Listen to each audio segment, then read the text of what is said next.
Hey guys, and welcome back to this channel. In this video I'll be showing you guys how you can create a custom ringtone on your iPhone. So just download your songs into your files on your phone. Then you're just going to open up a GarageBand project, sorry.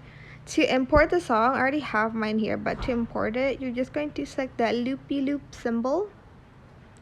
If you're on Apple Loops, just slide over to the files and then browse items from the Files app and insert it to your project.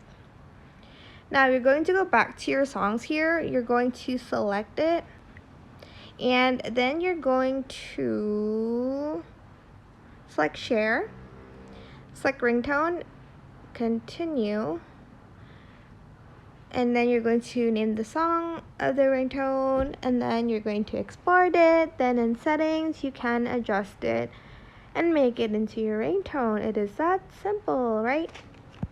But that is it for this video. I hope it was helpful for you guys. Don't forget to like, comment, share, and also subscribe to this channel if you haven't done that already.